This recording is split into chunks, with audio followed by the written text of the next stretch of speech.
Odisha teacher eligibility test प्रश्नपत्र link घटना रे क्राइम ब्रांच आउ जणकु गिरफ करिछि। एने क्राइम ब्रांच पक्षरु सूचना दिया जाइथिया बेले एहाकु मिसाई वर्तमान गिरफ्तारी को संख्या 7 रे पहुंचिछि। पूर्वरु जीतन महाराणा समेत 6 जणकु क्राइम ब्रांच गिरफ करथिया बेले बोर्ड उपसभापति श्री महांती को क्राइम ब्रांच रे एक स्वतंत्र टीम 4 थर जेरा करिछि। ढेंकानाल जिला हिंदोल रे हाथी आक्रमण रे 3 जनकर मृत्यु को नहीं स्थानीय लोके रास्ता रोक करथिले। फल जंगल परिवेश और जलवायु परिवर्तन मंत्री गणेश राम सिंकुटिया कड़ा कार्यानुष्ठान ग्रहण करी कार्य अवहेला पई फॉरेस्टर नुस्मिता सिंह और रेंजर गौतम प्रधान को निलंबन करिसेंती। Preview.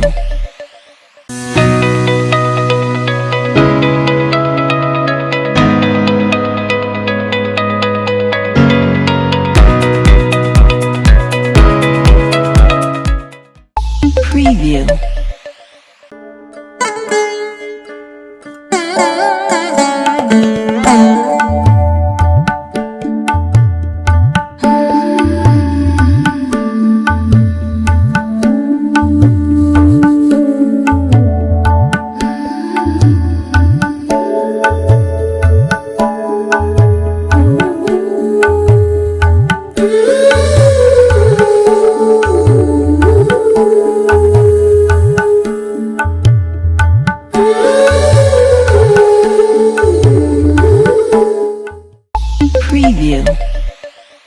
आसंता 24 घंटा मध्य उत्तर ओडिशार मयूरभंज केन्दुझर और सुंदरगढ़ जिला को प्रबल वर्षा हेबा नहीं पाणीपाग केन्द्र पक्षर येलो वार्निंग जारी करा जायछि एवं बालेश्वर भद्रक जाजपुर केन्द्रापड़ा कटक जगतसिंहपुर झारसुगुड़ा बरगढ़ संबलपुर देवगढ़ अनुगुल ढेंकानाल पुरी खोर्धा नयागढ़ गंजाम एवं गजपति जिला को बिजुली घड़घड़ी सह वर्षा हेबा नहीं सतर्क सूचना जारी करा जायछि। Preview. कटक विपुल परिमाण कोडाइन मिश्रित कफ सिरप जबत। Crime branch STF Badambadi new LIC colony रे एक कोरियर संस्था रे चढ़ऊ करी पाखापाखि 34 लाख टंकार कफ सिरप जबत करी एही घटना रे जने कोरियर संस्थार कर्मचारी को गिरफ करिछि। Preview.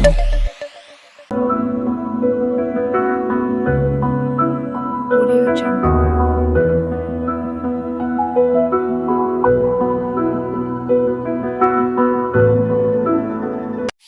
Preview.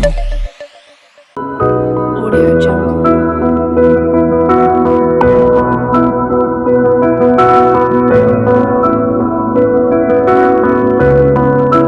Audio Jungle.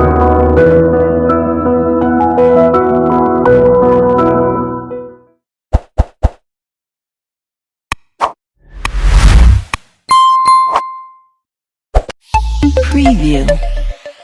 Dharamgarh पूर्वतन उपजिलापाल धीमन चकमा 40 दिन पर जेल रु मुकुलिचंती। गत जून 8 तारिख दिन हर्ष बेहरा नामक जने क्रसर मालिक 10 लाख टंका लांच नेबा बेले से विजिलेंस हाथ में धरा पड़िथिले। Preview. कंधमाल जिला निशा विनाश कमिटी पक्षर स्थानीय खजुरीपड़ा गोछापड़ा और फिरिंगिया थाना अंचल जबत होइतिबा प्राय 1265 केजी गंजेई को गंजाम जिला शेरगढ़ ठारे सरकारी नीति और नियम प्रकार पोड़ी नष्ट कर दिया जायछि। प्राय 5000 ऊर्ध्व केजी जबत गंजेई पोड़ा जाइतिया बेले आगामी दिन रे आहुरी जबत गंजेई पोड़ी नष्ट करा जिवो। Preview. आज पश्चिम ओडिशा रे पालित होउछि संबलपुरी दिन। सेथिपाई उत्सव मुखर सहर। अगस्ट 1 तारिख रे संबलपुरी साहित्य तथा भाषार स्रष्टा गुरु सत्यनारायण बहिदारଙ୍କ जन्मदिन।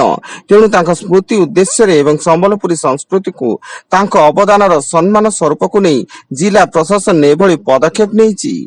Preview.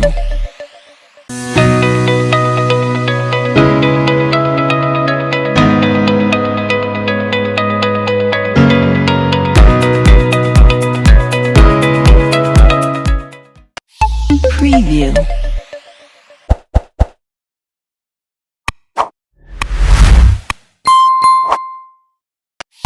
Preview.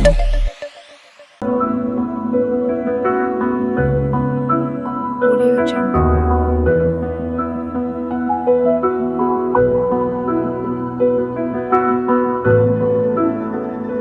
Audio Jungle. Preview.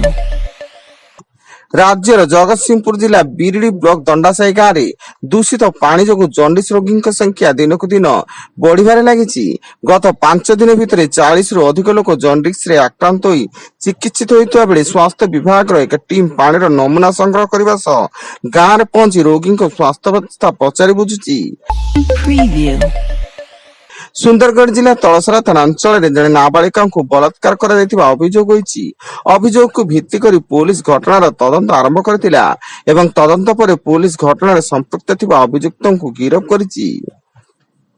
Preview. ଏବଂ ଚଳିତ ବର୍ଷ ଓଡ଼ିଶାରେ ଯୁବ ବର୍ଗଙ୍କ ପାଇଁ ରାଜ୍ୟ ସରକାର ଆଉ 40,000 ସରକାରୀ ଚାକିରି ପ୍ରଦାନ କରିବାକୁ ଲକ୍ଷ୍ୟ ରଖିଛନ୍ତି।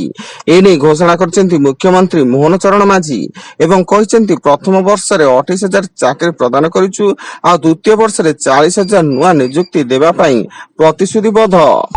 Preview.